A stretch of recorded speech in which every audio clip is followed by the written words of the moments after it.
siempre hay una cantidad de creatividades. Y la idea de hacer mucho paperwork o papeleo, pues es porque tienes que demostrar siempre, si se lo diste a Alex Galvez, porque no se lo diste a Adriana Tortajada. Entonces tiene que haber mucha evidencia de que, mira, pues Alex está más conectado, él es un serial entrepreneur, tiene tal conexión, y Adriana en este momento no lo había hecho, ¿no? Entonces, pues tenías más probabilidades tú, con ciertas evidencias, de lograrlo que alguien que no había estado en esa industria antes.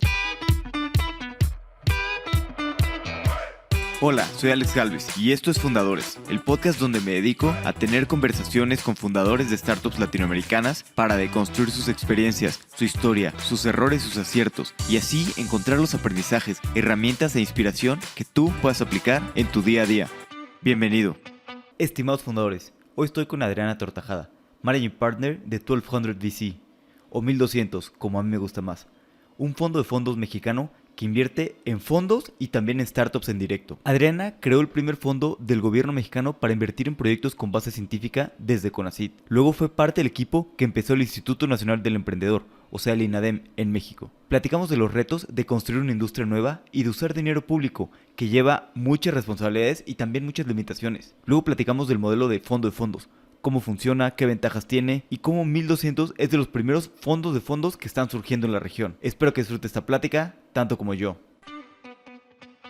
Adriana, bienvenida a Fundadores. Un honor tenerte en el podcast. El honor es todo mío, querido Alex, una gran fan, así que es un honor estar contigo el día de hoy. Gracias. Tú fuiste pionera en la creación de muchas cosas en Venture Capital y llevas ya años, ¿no?, construyendo en Latinoamérica.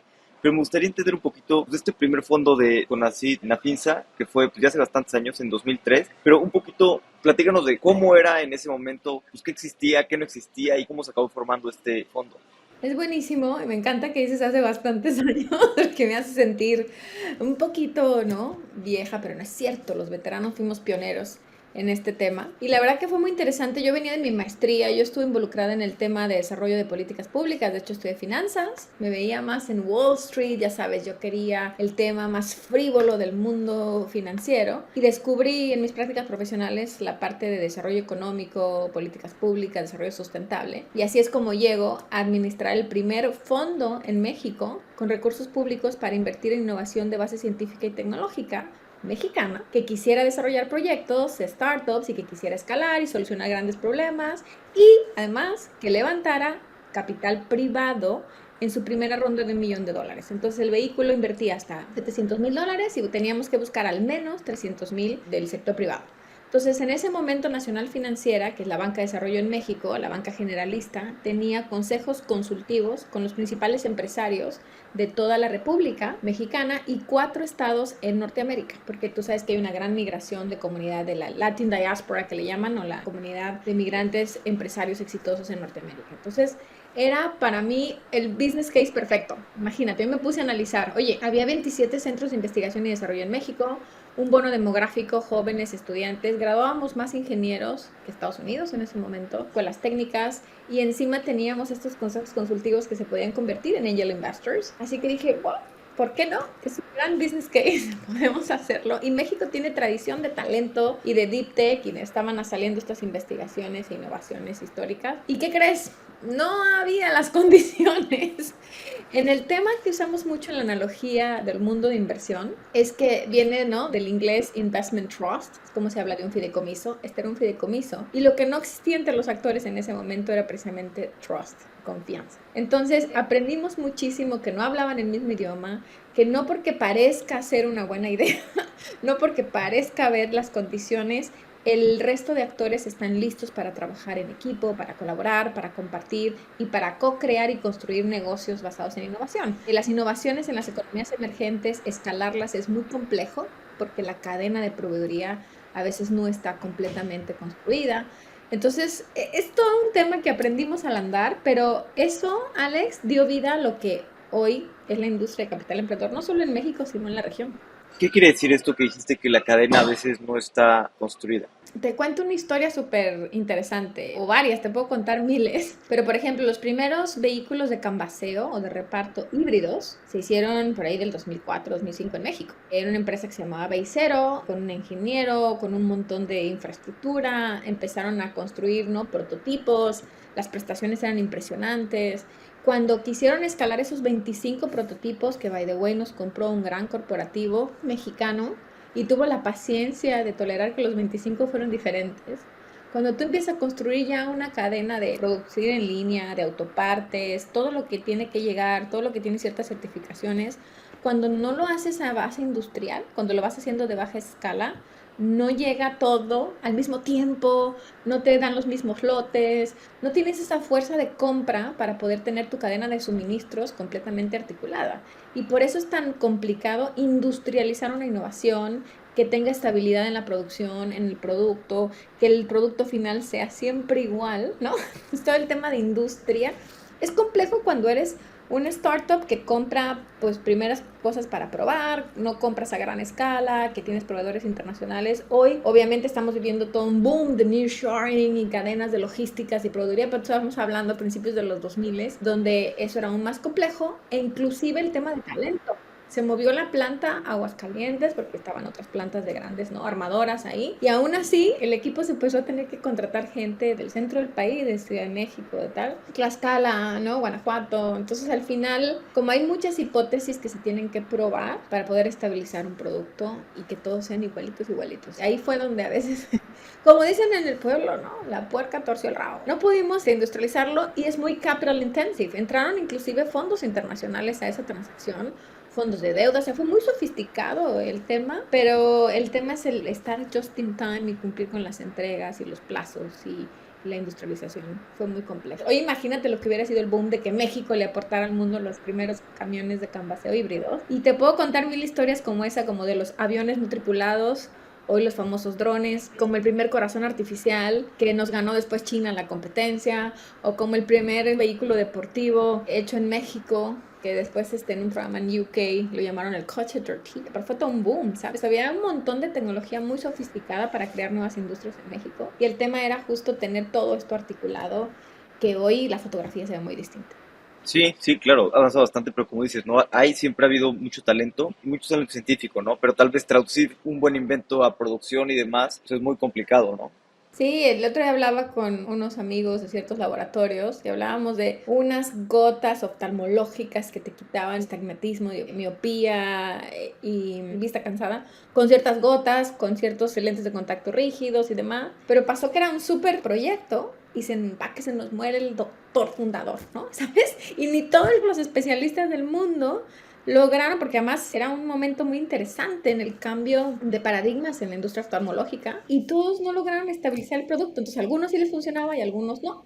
Y ahí se necesita el emprendedor, el emprendedor, pues ya no lo teníamos. Entonces, o sea, pasan cosas, ¿no? En el mundo de emprendimiento, cuando estás en temas que eventualmente pueden ocasionar alguna disrupción en la industria o en el mercado, necesitas mucho del equipo fundador por el tiempo. Hasta que lo industrializas y bueno, ya puede haber otra serie de especialistas en el equipo.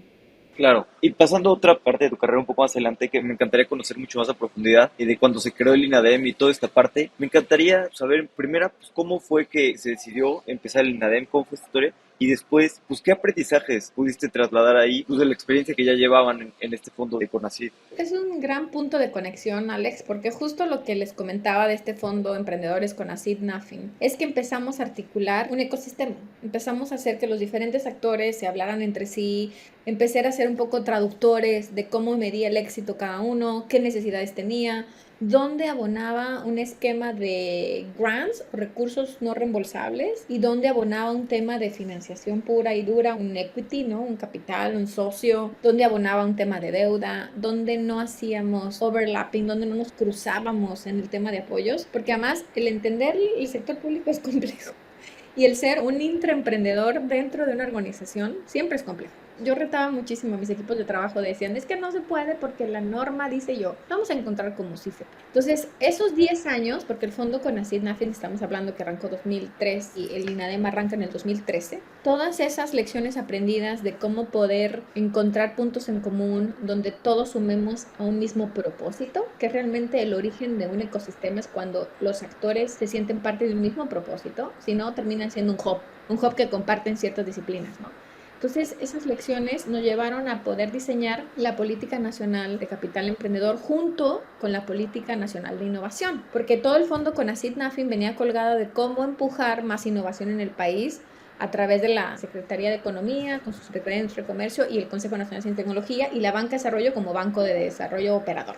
Entonces, cuando el INADEM empieza sus sesiones, esto fue a finales del 2012, ya sabes, sentarse con el ecosistema, hicieron políticas públicas by the book, porque además yo estudié mi maestría y yo decía, wow, ellos están haciendo workshops, se sentaron con todos los actores, nos mandaron llamar a todo el mundo, nos dejaron hablar y realmente me pasa al terminar en el INADEM como equipo cofundador por haber levantado la mano y abrir mi bocota y decir, oigan, el mundo... Aquí está este business case, donde si apoyamos más la oferta y la demanda, puede haber más negocios basados en innovación, pero hacen falta ciertos actores que no están siendo hoy apoyados. Y eso es más emerging fund managers o first time fund managers que estén en etapas tempranas, que tengan más estómago y disciplina y apetito por estas etapas, que puedan profesionalizarse. Entonces había apoyos, había dinero para hacer esos fondos y apoyos para formarse a nivel internacional. Y la formación no es un tema solo de skills o de herramientas, sino de contactos y de relaciones. Y del otro lado también ayudar a los emprendedores que tuvieran un componente de alto impacto digital, creativo, cultural, o sea, que realmente tuvieran un efecto que pudiera ser escalable e inspirar a otros y crear nuevas industrias. Bueno, pues esos emprendedores necesitaban también tener dinero para poder llevar a su emprendimiento a estar listo para invertir, ¿no? O investment readiness, como se dice. Entonces, no darles cosas muy pequeñitas y de por sí todo el tema de aplicar un recurso público es complejo, hay que documentarlo, hay que contarlo.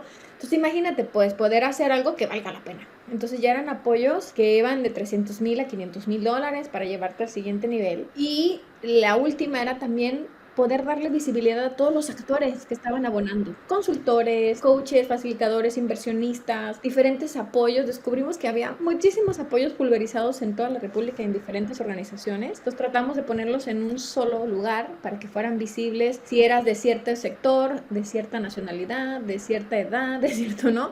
Geografía, objetivo, que lo pudieras tener todo disponible. Entonces con eso se articuló lo que después fue la Dirección General de Programas de Financiación y Emprendimiento de Alto Impacto del INADEM. Y hubo muchas iniciativas más, ¿no? Había cosas para MIPYMES, había cosas de formación, había toda la semana del emprendedor, o sea, había muchas otras líneas, pero a mí me tocó en particular el tema de financiamiento y también, Alex, no solo la parte de equity, sino también la parte de deuda. Me tocó rediseñar todo el Sistema Nacional de Garantías junto con grandes colegas de la Banca de Desarrollo y poder hacer programas de financiamiento más dedicados a la política industrial, ¿no? A qué sectores, a qué verticales ya venían en la vocación productiva de cada estado. Y eso creo que acompañó muy bien a hacer un esquema robusto de darle plataforma a quienes ya lo venían haciendo y nada más les pusimos una plataforma a darles visibilidad y herramientas para hacerlo mejor y poderlo escalar. ¿Y cómo vas midiendo el impacto y iterando para que pues, puedas lograr tener más impacto? Porque sobre todo cuando manejas dineros públicos es muy complicado, ¿no? Tienes que moverte entre la agilidad y pues que todo esté muy bien documentado porque es dinero de todos los mexicanos, de los impuestos. Ustedes apoyaron tanto fondos como empresas. ¿Cómo fueron iterando de, oye, apoyamos más uno, más otro? ¿O cómo fueron creando y cuáles eran los objetivos finales? ¿Cómo mides ese éxito de qué está funcionando y qué no está funcionando? A ver, es súper importante porque en el sector público tú, en los temas de impacto o de medición de impacto, tienen que ver con un tema de profundidad y muchas veces hay compromisos políticos hechos en campaña y demás que son temas de numeralia, ¿no? De números. Normalmente tenemos estas vanity metrics o el ser humano tiene un ego muy grande, entonces le parece más importante apoyar miles de millones que cosas que realmente tengan impacto y trascendencia en el tiempo y sean autosustentables, ¿no? Entonces, nosotros lo que enseñamos fue aprender a vender hacia adentro del sector público, Alex. ¿No? Es un tema de venta en nuestras industrias. Entonces, nosotros, al igual que otro fund manager, teníamos que levantar dinero hacia adentro y decir por qué destinaban recurso a los temas de capital, de emprendimiento y tal, en lugar a otras iniciativas, ¿no? Entonces, tú tienes que dar los indicadores que son muy interesantes para las necesidades que tiene ese momento tu cliente, que es tu país. Yo me acuerdo en muchas conferencias que doy a nivel estudiantil, les digo, oigan, ¿alguien sabe lo que pasa con sus impuestos? Ustedes son inversionistas. Entonces, estamos nosotros destinando ese recurso para que tenga un mayor impacto y que ustedes eventualmente puedan favorecerse de eso. Entonces, el que hubiera fund managers con capital privado, generábamos un efecto multiplicador del dinero. Por cada, digamos, peso que se invertía en esta estrategia, había una derrama de 70 pesos en el tema del ecosistema. Esa era una gran medida. El tema de calidad del empleo. Había mucha fuga de talentos y creo que sigue habiendo. Ahora ya es un tema más regional y más de decisión de negocio que simplemente no tener oportunidades. México es el gran magneto hoy en nuestro ecosistema latinoamericano, después de Brasil, obviamente, donde estás hoy. Pero tenemos una migración importantísima de startups, de talento que está haciéndolo aquí por las razones que los motivan. Entonces, eso también decir, la calidad del empleo era 5 veces mayor que en un empleo tradicional que se daba, ¿no? Entonces empezamos a hablar de cómo cambiar también atributos de marca. México posicionarlo como un hub de innovación, de emprendimiento. Nuestra gran virtud es estar en el medio, ¿no?, de Norteamérica y cerrar la puerta también hacia Latinoamérica. Empezamos a hablar de datos duros que le interesaba al ecosistema global. Oye, somos un país joven, tenemos más de tratados de libre comercio que ninguna otra economía, estamos conectados, la penetración de Internet, de la era digital. O sea, creo que esos eran los grandes indicadores que nosotros nos planteamos como política pública y que además se tradujeran en crear una nueva industria. Es muy complejo. Hoy en día muchos dicen, sí, pero muchos de los fondos, invertimos en más de 47 fondos en ese momento, early stage, en más de 785 startups y scale-ups y en más de 100 profesionales de gestión de fondos, más de 300 actores de ecosistema. Y eso te estoy hablando solo de esta partecita, ¿no? Ahora imagínate todo lo demás que se creó en las otras unidades de INADEM. El objetivo era eventualmente en una intervención, Alex, de política pública, es un tema temporal. No se espera que estén por siempre. Entonces nosotros sabíamos que entre 5 a 10 años se iban a ver los resultados. Y hoy creo que se están viendo de crear una industria, de que los que sobrevivan, pues es porque tuvieron ciertos resultados y los que no se reinventen. Al final creo que todos somos activos que nos reinventamos y nos vamos recolocando y agregando valor. Y ese era el gran objetivo del Instituto Nacional del Emprendedor. Creo que se logró. Sí, de acuerdo, creo que se logró bien. Y hablabas de los que sobrevivan y los que no sobrevivan, ¿no? Dijiste alrededor de un poquito menos de 50 fund managers. Ahorita que lo ves ya con algunos años después, ¿cómo ves eso, no? Justo Eso lo me que voy a dices, ¿no? sentir vieja, eso de bastantes años. Sí, mal. No, por eso dije que algunos. Porque eso también es difícil, ¿no? A veces medir el impacto no es tan inmediato y luego ves los fondos, pues unos sobreviven, pero muchos mueren, ¿no? Pero a pesar de que mueren, pues eso siguen teniendo un impacto positivo, ¿no? Porque invierten en empresas, talento, van creando emprendedores. ¿Cómo ves ahorita que ya han pasado algunos años la decisión de haber invertido en estos números de fondos y qué crees que tal vez hubieran hecho distinto o todo igual? A ver, es un tema que aunque hablamos de años, ¿no? Estamos hablando de 2 décadas. Para una industria sigue siendo algo muy joven. Si hablamos de que en Estados Unidos tiene 70 años estos temas o no, en otras economías, la verdad es que seguimos siendo todavía jóvenes y creo que los resultados han sido bastante interesantes y aún pueden ser escalables. Porque ahora sí se ve quién lo hizo con las motivaciones correctas, con los aliados correctos y quién lo estaba haciendo just for fun, ¿no? Como un tema de, bueno, pues hay recursos disponibles, me voy a poner a intentar hacer esto. Si no tienes la pasión y las ganas de poder estar aquí a muy largo plazo, el tema de invertir en etapas tempranas es un tema de proyecto de vida y de purpose in life. No es solamente para aquellos que quieren experimentar, sino para aquellos que se quieren dedicar a esto. Y te vas reinventando. Entonces, yo creo que ¿qué hubiéramos hecho diferente? Yo creo que fue bastante innovador. O sea, imagínate, no había un LP o un inversionista institucional que pudiera otorgar de manera tan rápida, porque al final, ¿cuánto tiempo te llevas normalmente en picharle a una inversión institucional? Entre 18 y 24 meses. Y aquí se apoyaron casi 50 managers en 3 años. Entonces fue un récord. La dinámica a lo mejor pudo haber sido mejor. Se confiaba muchísimo en el ciudadano, Alex, y de repente yo me llevé ciertas sorpresas de que pusimos las cosas pues by the book. Y si no lo ponías ahí en blanco y negro, te doy un caso que a mí me da mucha risa. Tasa de retorno simple o preferente. Y yo, ¿what? Pero ¿en qué momento es simple, no? No somos... Si así no se mide en la industria, ¿no? Había huequitos que eran muy ágiles en el ecosistema para encontrarle la vuelta.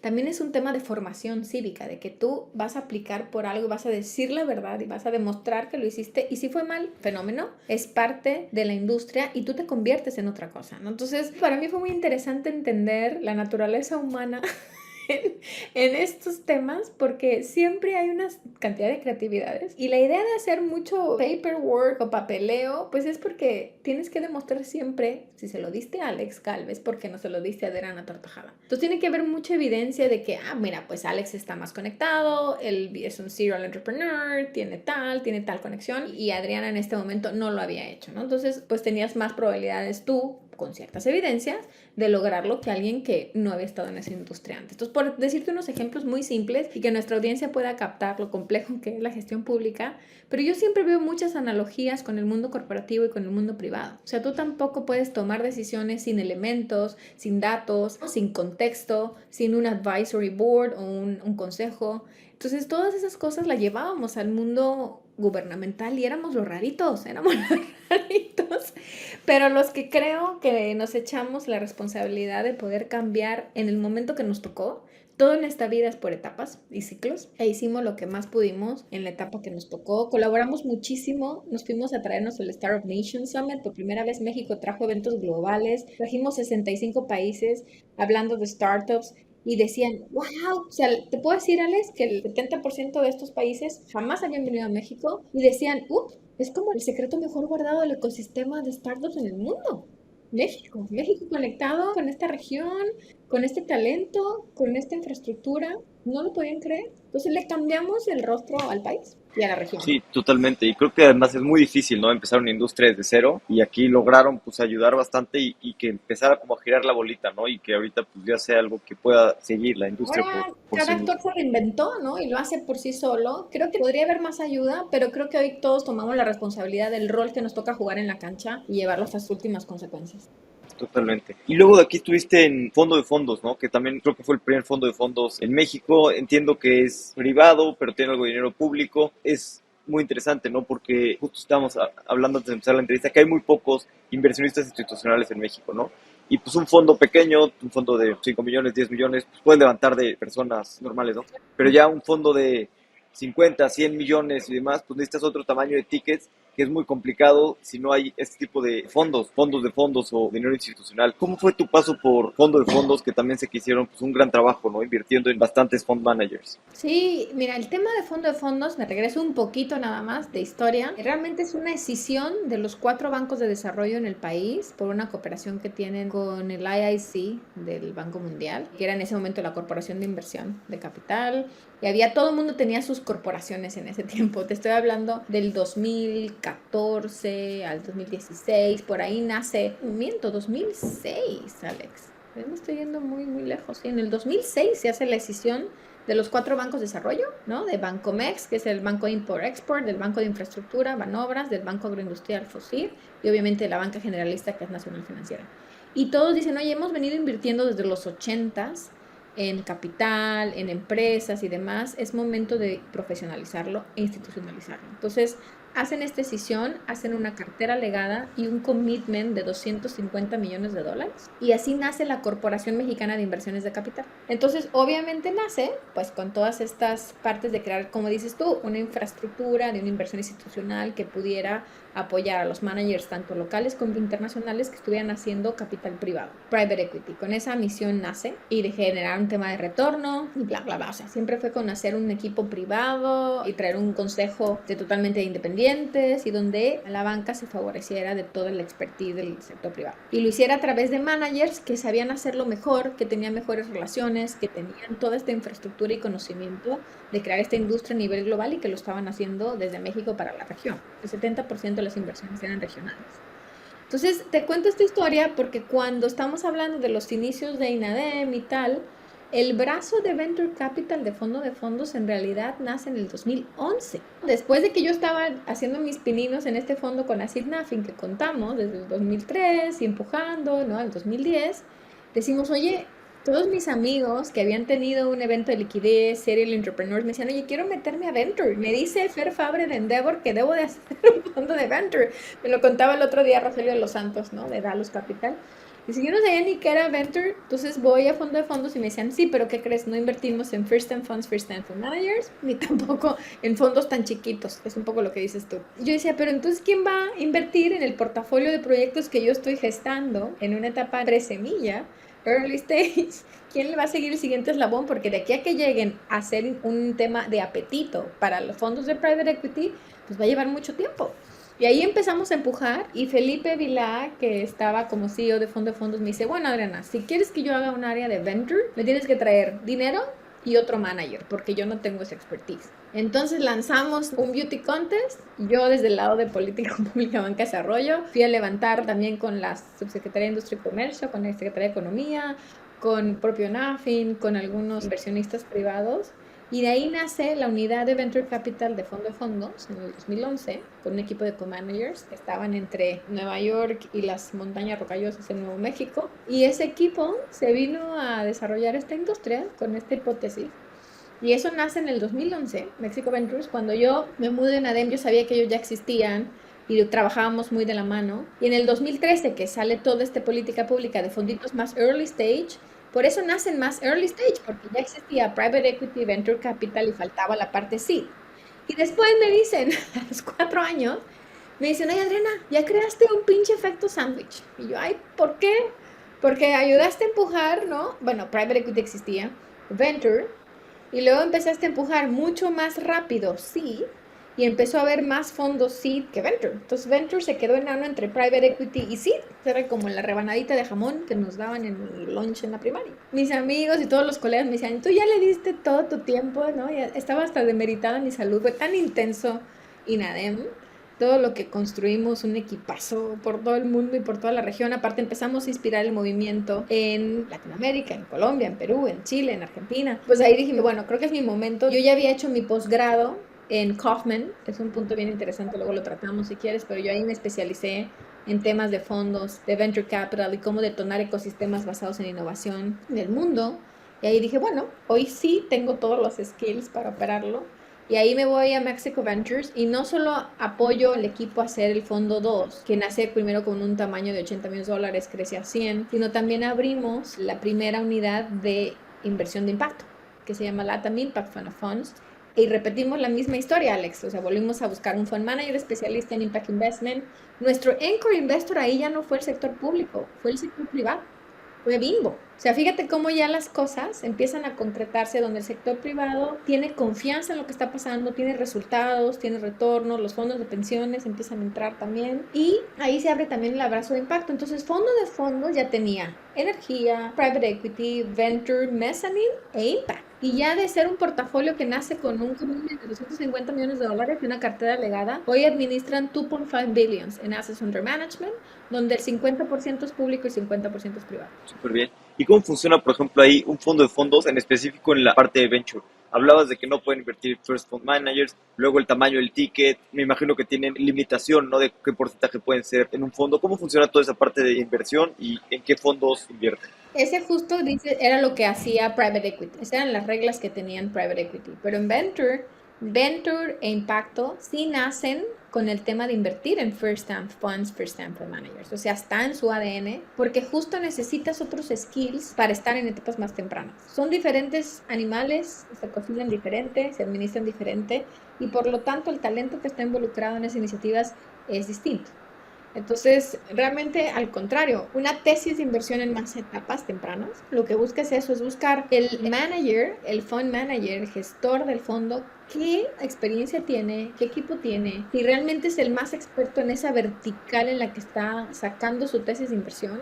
Normalmente tienen una tesis muy específica, no son tan generalistas. Esta industria empezó muy generalista, pero cada vez se ha ido haciendo más vertical, más especialista. Entonces estás buscando a aquellos que ya tienen cicatrices, que tienen lecciones aprendidas y que son los que están mejor conectados en esa vertical, ya sea agroindustria, educación, robotics, you name it, ¿no? PropTech. Lo que estás buscando es que sean las personas que tienen mejores conexiones, más experiencia, que pueden ayudarte a traer los mejores deals, que no nos estemos todos peleando por los mismos y encareciendo las entradas, sino que estemos buscando un nuevo talento. Por eso estás en etapas tempranas. Quieres estar antes de que se vuelvan super hot. Y lo que construye una plataforma de fondo de fondos es eso, la oportunidad de buscar a esos fund managers, poder buscar el mejor talento que ellos pueden atraer y después abrir tu brazo de coinversiones en directo, donde de ahí viene tu potencial de poder hacer una selección más de los outliers que vayan junto con las tendencias del mercado y las ventanas de oportunidad,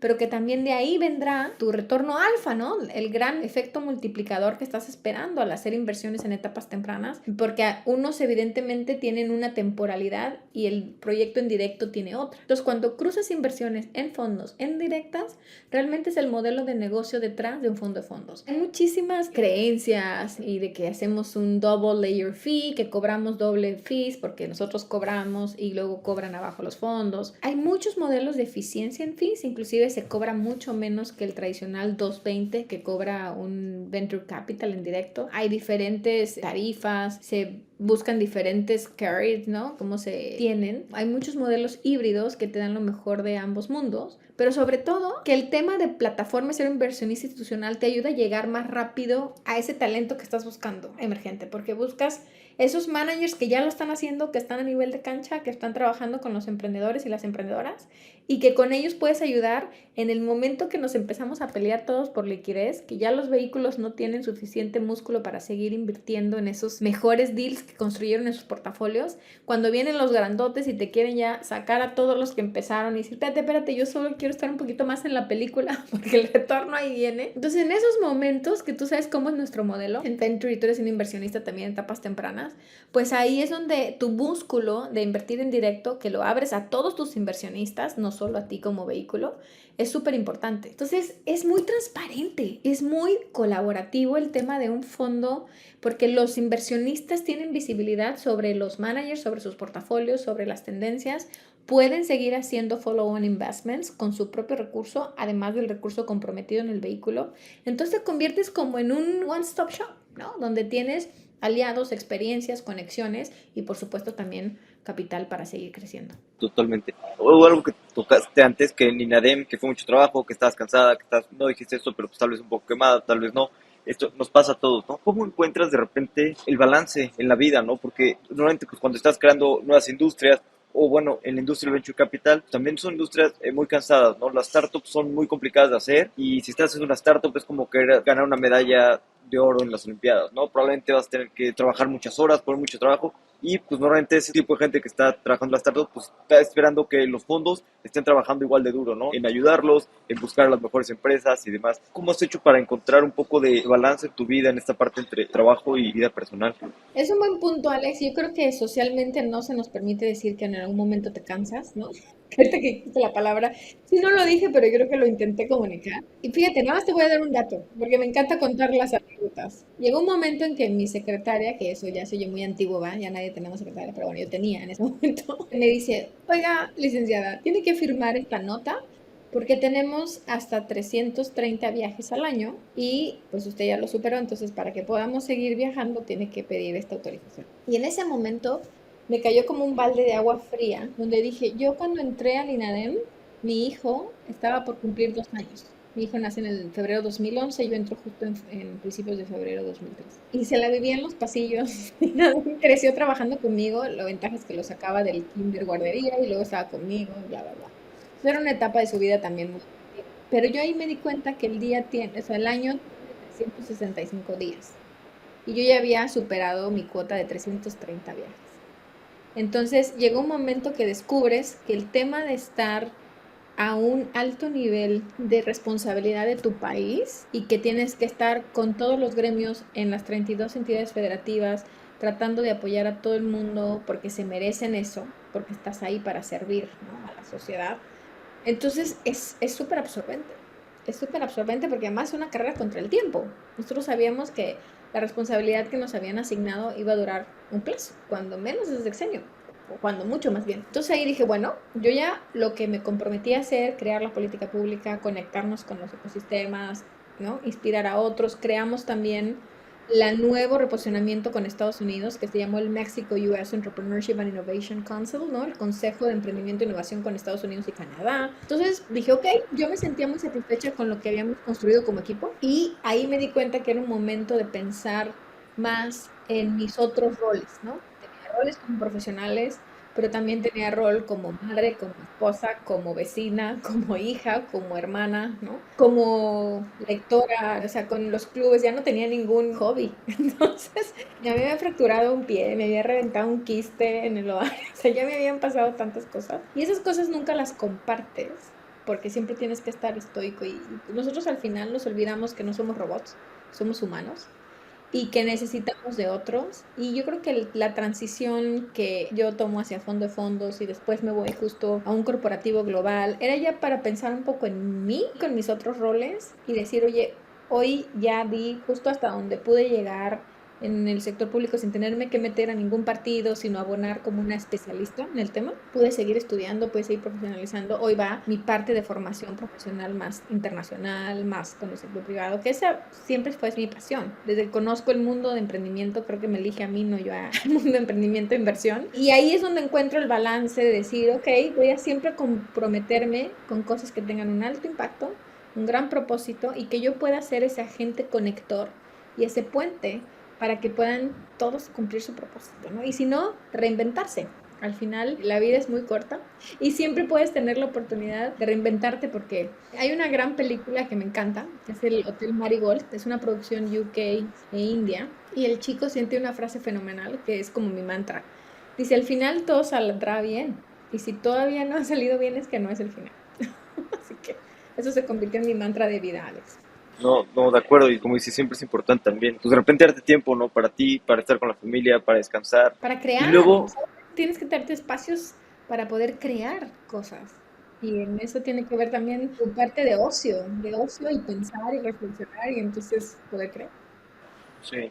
Y bueno, me gustaría ahora hablar un poquito más de 1200 de 1200, no sé si les guste ¿Sí? más en español o en inglés, que bueno, es un fondo de fondos totalmente privado y hay muy pocos, ¿no? Fondos de fondos en la región. Además, ustedes no solamente están invirtiendo en Latinoamérica, sino en todo el continente americano, ¿no? O sea, tienen una visión mucho más global. Pues me encantaría saber cómo nace 1200 y cuál es la visión que tienen. Claro, mira, Alex, 1200 o 1200 nos gusta de las dos formas porque somos mexicoamericanos, pero nace justo de este inicio de un nuevo día, ¿no? Cuando te dan las 12:00 de un día, tienes todo un amanecer, un objetivo de reinventarte, de recrear, de poder abrir nuevas plataformas, nuevas cosas, y ese es el génesis de 1200. Realmente fue súper interesante porque a mí me busca el third gene de un multi-billion family office que estaba tratando de hacer esta iniciativa adentro de su family office, sacarla, hacer una nueva plataforma de inversión donde se pudiera capitalizar las oportunidades que hay en etapas tempranas y en las startups que están ya en su fase de escalamiento más serie A y serie B. Entonces, para la parte de fund managers en early stage, en una vertical y que de ahí pudiéramos hacer esta selección para la parte de coinversión. Y si te fijas, es el modelo de negocios que les contaba hace un ratito cómo funciona un fondo de fondos. Pero a nosotros nos encanta llamar que 1200 es una plataforma. Es una plataforma que te permite conectarte con los fund managers y con las startups que están con tecnología solucionando los grandes problemas que hoy nos adolecen a toda la sociedad y que puede transformar el futuro de la humanidad. Entonces sí creemos en un componente tecnológico muy importante. Sabemos que estar expuestos a todo el continente nos permite tener cosas como más deep tech y frontier technologies en Norteamérica. También está pulverizado en Latinoamérica, pero buscar también cosas tech-based, tech-enablers en Latinoamérica. Entonces, esa es la tesis. El tamaño objetivo son $100 millones y estamos buscando, yo como soy Kaufman Fellow, tengo una red de 789 fellows en el mundo que están haciendo tesis de inversión distintas de geografía, de sectores, de solución de problemas, de género, de diversidad, de inclusión, de impacto, pero sobre todo cómo la tecnología puede solucionar estos problemas de manera exponencial. Y hay que tener mucho cuidado también en todo ese balance, ¿no? Cómo realmente produce un impacto positivo, social y sustentable con entrar en invertir en venture capital. Entonces ese es el génesis detrás. Mi socio Esteban es el que realmente tiene la voluntad y la persistencia de hacerlo y hacer una decisión dentro de su family office y buscarme. Oyó a muchísimos, dijeron, si quieres hacer un fondo así, tienes que ir a buscar a Adriana, que ya se la llevaron a España, pero tráetela de regreso. Y la verdad que entonces nos empezamos a conocer. Todo esto salió en el mundo pandemia, en el mundo post-pandemia, muy digital, muy virtual. Uno estaba en Nueva York, otro en Barcelona, otro en San Diego, yo entre México y 15 geografías, porque tenía ese rol de directora global de emprendimiento para Santander Universidades, y otro mexicano.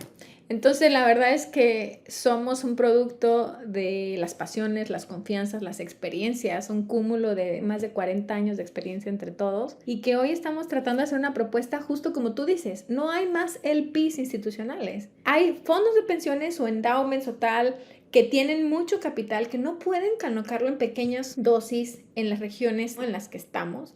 Las regiones emergentes en el mundo han captado mucho más capital que luego ha podido hacer Latinoamérica, y Latinoamérica tiene el potencial de conectarse también con Norteamérica, de venderse como un solo hemisferio. Entonces nosotros vemos ese potencial, y el hecho de que seamos de diferentes regiones, de diferentes edades, de diferentes backgrounds, nos hace que nuestra oferta de valor es muy rica, porque lo que queremos es ofrecerle a todos nuestros inversionistas y a nuestros fund managers y a nuestras startups toda esta serie de systematic value creation con nuestras redes. Y con uno de nuestros advisors del MIT, estamos creando todo un tema de mapping y sistemas y naciendo digitales para que todos nos podamos conectar y generar valor. Al final, creemos muchísimo que la moneda de cambio en la industria de venture early stage es la colaboración. ¿Cómo podemos hacer más a través de estar más conectados? Y a veces se olvida en el mundo de inversión que tienes que tener muchísima transparencia y disciplina en reporting y en conectar, porque si no se te empieza a hacer todo un volumen y dices, híjole, ¿cómo se llamaba el que tenía esta iniciativa en Brasil y me presentó Alex el otro día que nos encontramos? Y termina siendo tu CRM, tu WhatsApp, ¿no? Entonces nosotros queremos llevarlo a un mundo más digital y que esa sea una de las grandes ofertas de valor de tu al ecosistema regional. Y uno de los retos grandes, yo me imagino, mencionas que es un fondo que tiene un objetivo 100 millones, pues es levantar este tamaño de fondo y sobre todo, normalmente lo que necesitas son inversiones institucionales, pero los institucionales, para un fondo uno es muy difícil que entre, ¿no? Porque te decir, perfecto, muy interesante, ¿cuál es tu track record? ¿En qué fondos has invertido antes? ¿No estás haciendo un fondo de fondos? ¿Cómo hacen para resolver esta parte de hablar con los institucionales sin tener todavía el track record de un fondo de fondos? ¿O cómo son estos retos? Esa es una gran pregunta. De hecho, hace poquito justo moderé un panel en la conferencia de LAPCA en Nueva York, diciendo, ¿cómo puedes traer tu trayectoria a una nueva aventura?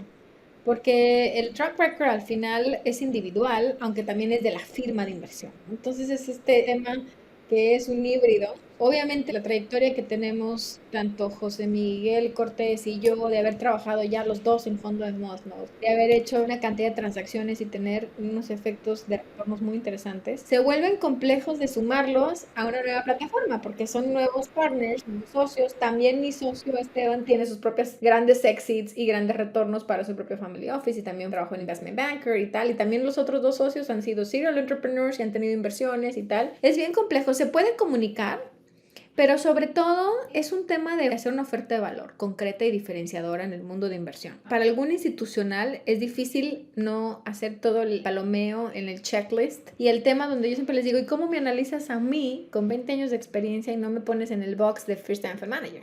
Porque no lo soy. Este sería mi cuarto vehículo híbrido que lanzamos y justo con uno de los otros partners, ¿no? Entonces se quedan como, ay, sí es verdad, y aparte me vas a dar justo las métricas de resultados que estoy buscando. Algunos lo que nos pasa más que están muy enfocados en solo Latinoamérica, ¿no? Y el Caribe, no quieren tener exposición a Norteamérica, pero los inversionistas privados precisamente están teniendo su dinero de Latinoamérica y quieren tener exposición a Norteamérica. Los de Norteamérica quieren tener exposición en Latinoamérica. Entonces es un tema de cómo alinear intereses, cómo poder hacer una oferta de valor de verdad diferenciadora y cómo buscar tu pipeline y tus relaciones. Ese es creo que el gran atractivo. ¿A quién le vamos a invertir? ¿Quién nos va a llevar a estos resultados que estamos esperando? ¿Y quién tiene acceso al mejor talento? Que van a ser justo los que nos hagan volar la del parque, ¿no? Los que nos hagan justo los home runs o los grandes alpha return que estamos esperando. Entonces, sí es difícil, pero yo te puedo decir que la respuesta que hemos tenido ha sido súper favorable porque no hay fondos en la región. Entonces, muchos inversionistas institucionales con grandes músculos me dicen, es que, bueno, si te pongo a ti 30, me solucionas mi tema de que yo tengo que colocar cosas en la TAM, pero no puedo colocar de a 2 millones, de a 5 millones, me es demasiado cara esa operación, pero prefiero confiar en ustedes como plataforma.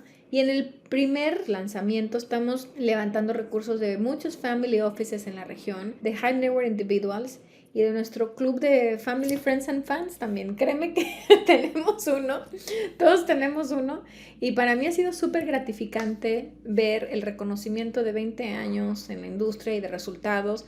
Y todo esto, yo creo que también hay good karma, ¿no? Hay cosas que si haces con las motivaciones correctas, si te mantienes una trayectoria y con valores muy claros en los negocios, puedes también lanzar nuevas plataformas de inversión y la gente te ve con respeto, con reconocimiento, y eso nos está pasando, Alex. Para mí ha sido muy gratificante, digamos, volver después de que estuve casi 4 años en el corporativo global, en 15 diferentes geografías, y hoy puedo decirte que después de haber estado en tantas economías desarrolladas, emergentes y demás, el tema para seguir apoyando nuevos emprendedores emergentes y fund managers emergentes o establecidos sigue siendo que tienes que tener este acceso al mejor talento, el tema de poder abrir mercado y el brazo de equity financiación en etapas tempranas. Esos son los 3 grandes pain points en el mundo de emprendimiento en early stage, y esa es la oferta de valor que estamos construyendo en 1200. Totalmente. ¿Y ustedes qué buscan en los fondos en los que invierten? Digo, además de retornos financieros, que pues eso, obviamente todos buscan eso, pero además de eso, ¿qué les gusta ver en los fondos en los que invierten? Yo creo que, sabes que hay analogías muy interesantes con el que nos gusta ver también en las startups, ¿no? Es un tema de un equipo multidisciplinario, diverso, complementario, que tengan todas estas áreas de expertise que se necesitan para operar y sobre todo que sean apasionados por una vertical. Buscamos que tengan este tema de buscar el impacto. No tienen que ser precisamente fondos de impacto, sino que tengan muy claro que a través de lo que están haciendo, qué producen, qué outcome van a producir con su estrategia de inversión. ¿Qué están buscando transformar o acceso o incluir? Realmente, ¿cuál es el gran pain point que están solucionando? Y que estén dispuestos a medirlo. Inclusive nos gusta que no lo tengan, porque nosotros nos lo podemos proporcionar. Podemos generar esa parte de medir el impacto social sustentable de lo que están haciendo, sin tener que meternos en camisas de fuerza, ni mucho menos, sino realmente empezar a abrir conciencias. Para mí el tema de innovación, inversión y emprendimiento van muy de la mano con el tema de producir un impacto positivo en nuestra sociedad. O sea, estás solucionando problemas, estás generando que toda tu cadena de valor esté totalmente sustentable e inclusiva. Entonces eso tiene que traducirse en un indicador, en una manera de medirlo.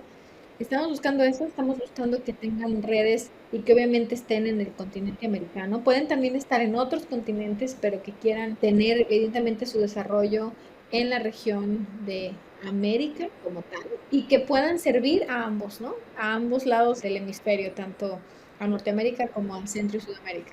Eso es lo que estamos buscando, especialistas verticales apasionados con una tesis muy concreta, con impacto y que estén en etapas tempranas, porque a veces, ¿no? En Venture muchos se están moviendo en sus fondos 2, en sus fondos 3, ya a una etapa más avanzada. Después de que hablábamos mucho, ¿no, Alex, del funding gap y de todo lo que había que llenar, cuando los fund managers empiezan a levantar fondos 2, fondos 3, fondos 4, se empiezan a mover también porque tienen más capital. Entonces no queremos perder la disciplina de mantenernos en una etapa temprana, en una etapa donde sigamos buscando esos fund managers que nos lleven al mejor talento en la región. Buenísimo. Sí, es muy cierto eso que dices, ¿no? Que los fondos a medida que crecen, pues, no es difícil acomodar tanto capital y se empiezan a mover, ¿no? A series A, series B, y vuelve a haber este espacio en etapa Sí. temprana, ¿no? Que llegan otros nuevos fund managers a cubrir ese espacio. Así es, Alex. ¿Cómo es? Pues vamos a pasar a la última parte, que es la serie de preguntas de reflexión. Las preguntas son cortas, las respuestas pueden ser cortas y largas, como tú quieras. ¿Cuál es tu libro favorito o algún libro que te guste mucho recomendar? Fíjate que es un libro, te voy a decir yo creo que 2. Me consumí la novela de Guillermo Arriaga, de Extrañas. Se me pareció loquísimo que narrara el principio de la medicina en el 1700. Todos los prejuicios que tiene la sociedad. Y yo creo que muchas de las cosas siguen siendo tan actuales. Pero ese se los dejo como cultura general, no se lo pierdan, porque te dan muchos elementos. Hay una parte donde habla analogía del ajedrez con el hombre y la mujer, cómo se mueve el rey en el tablero y cómo se mueve la reina. Y a mí obviamente me hizo mucho eco, porque nosotros tenemos muchísimas más movilidades para lograr nuestros resultados, ¿no? Y por el otro lado, hay uno que me vuela la cabeza que se llama What's Our Problem? De Tim Urban, y ese habla justo de todo el paso de la historia de la humanidad y cómo hace un resumen de, ok, ¿qué estamos viviendo ahora? Nosotros crecimos de una manera, digamos, que era normal, las cosas que vivíamos y los cambios de paradigmas que fuimos viendo, pero hoy con todo el tema de movimiento de tecnología, todo es exponencial, pero tanto lo bueno y lo malo es exponencial. Entonces nos lleva a reflexionar nuestra sociedad porque hoy permitimos cosas, porque no tendríamos que tener entonces un mundo más próspero, más inclusivo, más igualitario, y al contrario, we are not getting there, no estamos llegando ahí, y te hace como un montón de reflexiones de qué está sucediendo y cuál es el problema de nuestra, ¿no?, sociedad posmodernista. Así que esos son los que me encanta recomendar porque te hacen pensar. Buenísimo, no ubicaba ninguno de los dos, los voy a leer. ¿Hay algún punto de inflexión en tu vida que haya cambiado la forma en la que piensas? Yo sin duda creo que fue después de mi posgrado en Kaufman. Kaufman Fellows, para que no están tan familiarizados con este programa, es un programa para educar a venture capitalists en el mundo, a ser agentes de cambio y a propiciar cambios en sus ecosistemas de origen. Entonces, imagínate, Alex, que yo fui un aborto de la naturaleza, porque este era un programa para, ya sabes, Silicon Valley guys, ¿no? White males, o sea, buena gente, ¿no?, que administraba, y poco a poco se dieron cuenta que es la Fundación Kaufman quien hace este spin-off de programa, a 2 décadas de haberlo lanzado, que tenían que hacerlo más diverso, ¿no?, e inclusivo, como el mundo de Venture Capital estaba evolucionando también, ¿no? Todos éramos más regionales y más tal. Entonces se empieza a abrir las generaciones más internacionales, y ahí yo entro en la clase 16, es un programa de 2 años, y que viajas cada Q por el mundo con tu equipo y te vas cruzando con otras clases y vas viendo las mejores prácticas de la industria de Venture Capital y de los ecosistemas de innovación y emprendimiento. Y entonces yo entro con este fondo con Acid Nafin que hablábamos tú y yo al principio. Entonces imagínate, mujer latina con un fondo público más que privado. Para esos momentos fue de $30 millones, ¿no?, en ese tipo de cambio. Entonces yo me sentía como de, ¿por qué me aceptaron? Pero al contrario, la visión que tenía Kaufman es, tú con este esfuerzo vas a tener que hacer algo más escalable. Y yo decía, ¿yo? Pero si yo no tengo ni la herencia, ni tengo el pedigrí, ni tengo... Mi padre, que en paz descanse, había tenido, sí, un padre muy empresario, pero como segundas generaciones sin plan de sucesión se lo acabaron todo. Y a mí me tocó volver a empezar, ¿no? Yo decía, wow, esto creo que es un mundo para solo gente con recursos, ¿no?, ya que haya nacido con eso de familia y de alcurnia y tal. Y la verdad que ahí fue un punto de inflexión donde no es verdad.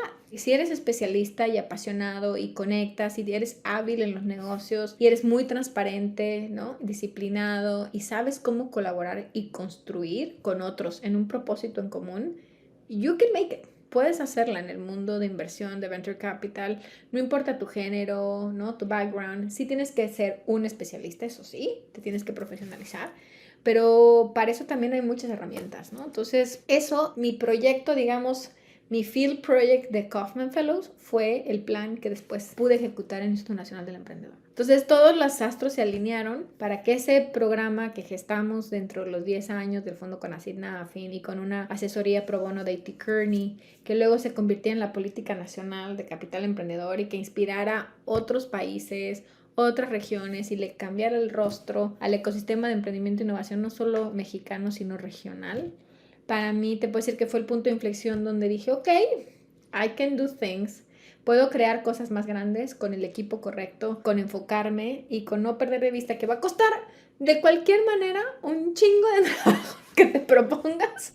Emprender va a ser, más si tienes un objetivo ambicioso, creo que se puede lograr. Y yo creo que ese fue mi punto de inflexión, de decir, ok, y no sabes la red de soporte a nivel global que tengo y un código que soy incapaz de romper, que es nuestro Kaufman Fellows Code, que siempre que alguien te llama, siempre que alguien te pide algo, you have to be there. Tienes que estar ahí para ayudar, para regresar, para give back, para colaborar. Entonces también soy angel investor y también todo lo que tengo en el asador, all in para la industria de capital en etapas tempranas en nuestra región. Totalmente, y creo que como dices, no ha cambiado también el mundo del VC mucho. También es una industria muy nueva, ¿no? El resto del mundo empezó en Estados Unidos, en Silicon Valley, también es una industria nueva, ¿no? Desde los 60, ¿no? 60, 70 años, digamos, y pues cada vez es más global, y al igual que el emprendimiento de tecnología, el startup, ¿no? Cada vez hay muchas más ciudades, ¿no?, que están creciendo mucho, Israel, México, Brasil y muchos más lados. Fíjate que hablando el otro día con unos amigos de Israel, les contaba mi historia de principios de los 2000 y esto que compartimos hoy en el podcast y contigo y con tu audiencia, me decían, pero ¿por qué estaban haciendo eso tan temprano en México si en los 90s, ¿no?, fue cuando sucede todo el mundo de las Startup Nations de Israel, o sea, a finales de los 90s, Nosotros estábamos en principios de los 2000 construyendo lo que hoy vemos. Si viéramos el tema de Free Economics, creo que todos esos 2 décadas que cuento nos hace la plataforma que hoy estamos viviendo. Así que todos los emprendedores, inversionistas y aliados de todos los roles que jueguen en el ecosistema deberían de sentirse muy orgullosos que es el gran momento para llevar sus roles a una máxima consecuencia.